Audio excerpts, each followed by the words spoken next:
I want to talk about some political changes that will take place or are taking place in the world, and that's kind of a subject that alt media kind of brushes against. I'm just going to go over some of the ideas. Basically, this is a return of nationalism or return of sovereignties of different countries, and because of military technological development and also just changes, the technological changes that's taking place, it's become very easy for different areas to break away from empires, break away from United States, break away from EU, because basically the people, they don't need it, and they don't enjoy being interfered with in their local politics. While I could mention Brexit, I think that there will be something similar like in Italy, and well, the Iranians really value their sovereignty. It's very important to them because we are on the crossroads, and we have been invaded so many times. This is the utmost importance to many Iranians, not only political but also military and economic sovereignty. We don't want to be influenced by anybody. Basically, we have our own culture. I want to talk about sovereignty for countries that just don't have any, and they are trying to get it back, and they are succeeding, or I surmise that they will succeed in near future. I had a friend. He was a taxi company owner or the partner, and his name was Hassan too. So we were talking about, he was born in Palestine. We were talking about Palestine or Gaza Strip, and he was telling me that the place is pretty small. It's like just about as big as Laguna Beach, and it extends a few miles up and down the road. And in this very small place, there are 2 million people, maybe more, that are living like in as if in an outdoor prison, and there is absolutely no sovereignty for them. Their waterways, they're like a beach town, but it's a prison by the beach, and they cannot even fish more than a selected area. The Israeli government comes in and restricts their fishing. They have to get the utility from Israel or buy it from them. I don't know, and they can cut them off. They can cut off their fuel, and also in just recent week or two, Israelis bombed 150 sites on Gaza, and so the only everything is in the black market. Everything is comes in all kinds of ways into Gaza. There are tunnels that run from underneath Gaza to Egypt, and so some Hamas goes in there and they buy stuff, comes into Gaza, and then the Arab countries, some that are practicing philanthropy, or Egypt, they give them money, and even money itself, like the dollar, has to be brought in underground, or what I think will happen. Me and Hassan, we were talking about that, like when a nation is constantly assaulted, constantly attacked in many ways, many different ways, militarily or culturally, or whatever way these people develop extreme resilience and innovative ways of dealing with, for example, Israel. And I think that there is a mirror city of Gaza underground, and the relationship with other Arab countries, with Iran, with Russia, the political relationship is just as good as any country. Is they have like military agreements with Iran, with Russia, with Syria, and the government of this small area like Hamas is is elected democratically, unlike many Arab states where there is like a monarchy. And well, I think that Gaza, the people of Gaza, will break out from under Israel and reoccupy Palestine.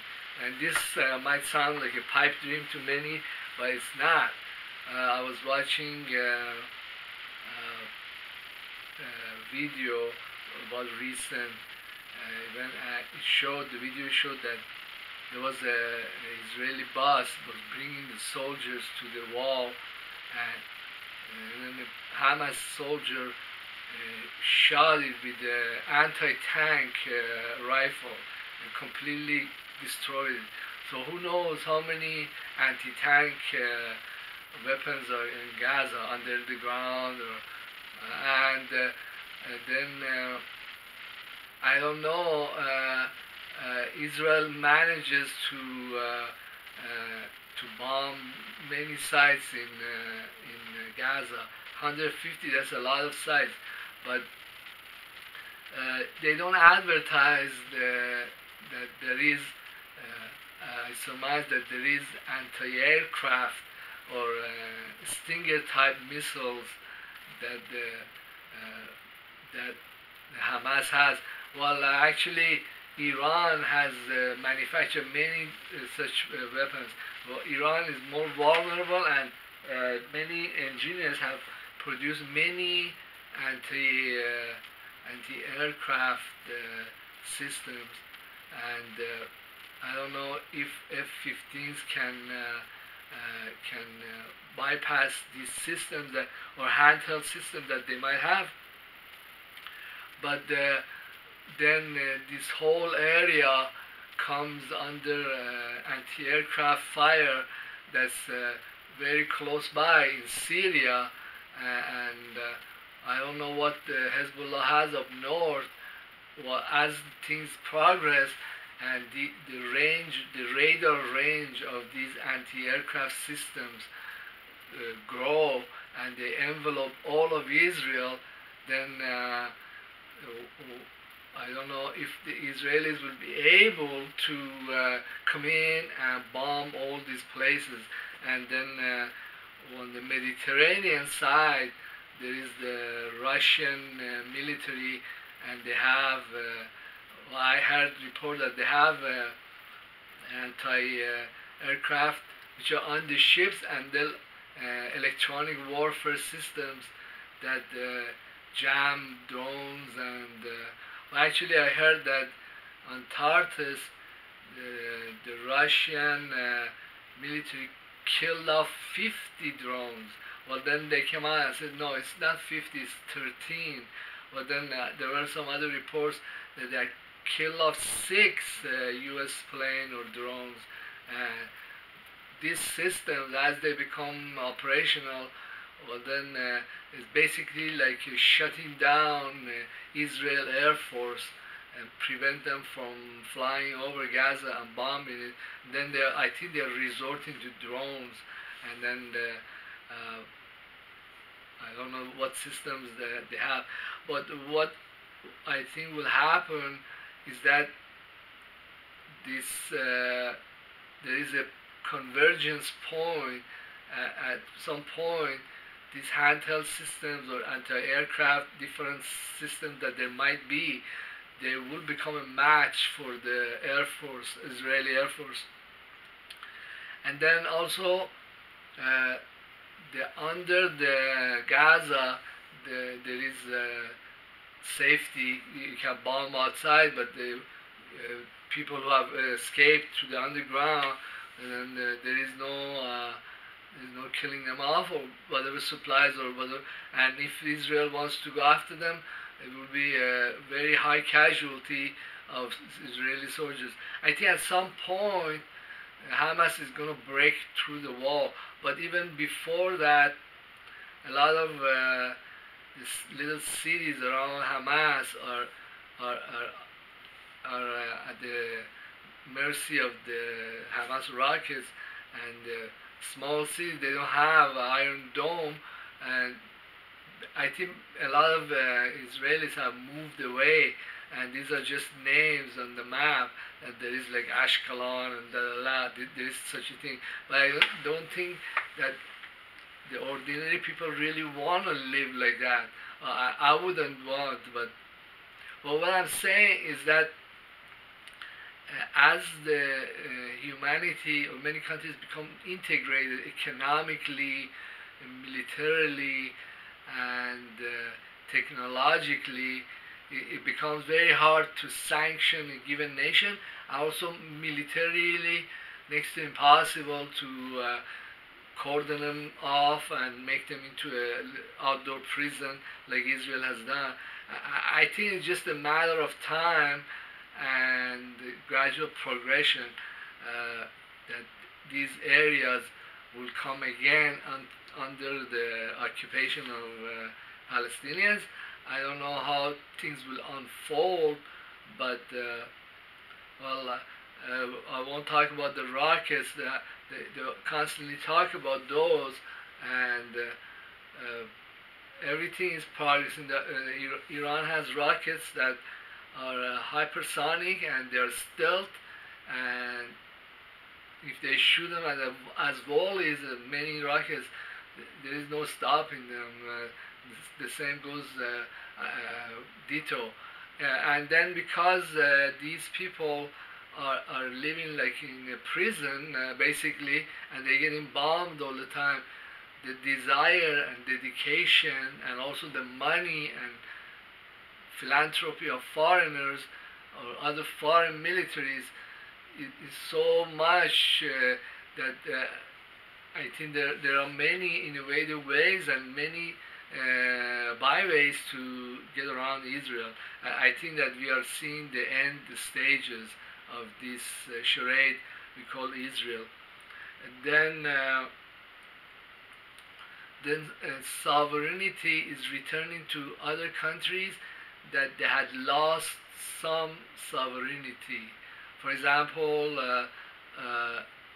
something like economic sovereignty, like I mentioned with Britain and Italy, but I was watching that Putin went to Indonesia, and many of these smaller Asian countries are very happy to make deals with China, make deals with Russia, and those two countries, they're very big countries, and they're also independent.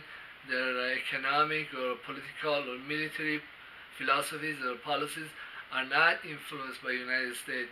So if a country is unhappy with the Americans and they have bases there, or if they make an extra deal with the Russians or the Chinese, they could have other bases there.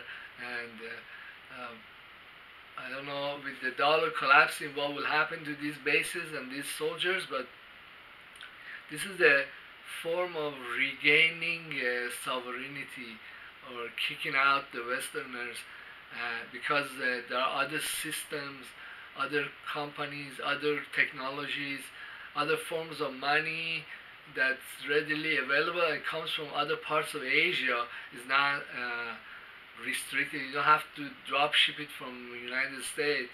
So I think a lot of these processes are going on, have been going on for many years, but The Americans or the Europeans, or some Europeans, they're kind of right now catching up that hey, this has happened. But another part of it that many Europeans they don't see this, or many Americans they don't see it, is because of national pride and wearing those glasses and. Basically foreigners they don't need the United States for anything, and they would really appreciate if the US government removed all these troops from their property. uh, I was watching a report that even the Taliban, which they traditionally fought with Iran, but they lost to the American invasion, they are coming back, and they are some of the Taliban get military assistance or financial assistance from Iran, and this will only increase once the Americans get kicked out. I think with them, the only fear is that they will just run the Northern Alliance over. Basically, countries that can help them, they're gonna want to make peace between these two before they give them weapons that are very decisive in the battlefield. Uh, the other thing is that when a country becomes influential or becomes an empire, is because they do things that, or they have abilities or qualities that other countries they admire those qualities.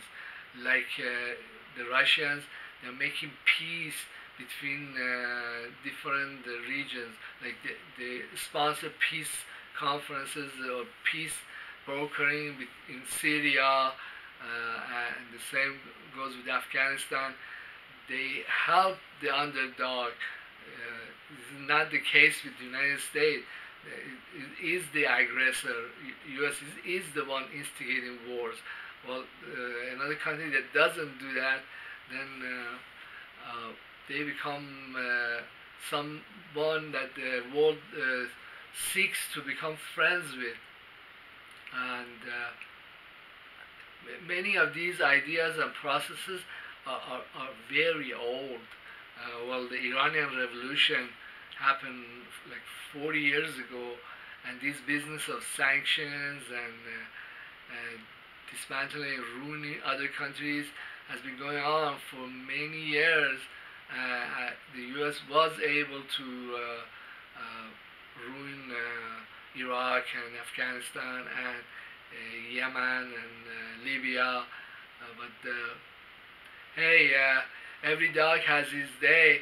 But I think that this process has awakened many countries, and they know now that there are ways to regain control over their skies with anti-aircraft batteries, and their economy by stop doing business with Westerners, do business with somebody that doesn't sanction them, and then I don't know, on the human level, cultural, how things will shape. Having sovereignty is a very nice proposition, very good, and you can buy anything you want, you can do business with anybody you want without worrying what effect or consequences it will have on the empire or on the Israelis. You know, if you don't like a relationship you have with another country, you can lessen it or abandon it altogether. Well, I think Trump is trying to bring something like that back to United States, but this system is just too sick. It has to fall apart. Well, thank you very much for being in my YouTube channel. Please subscribe and feel totally free to leave your comment.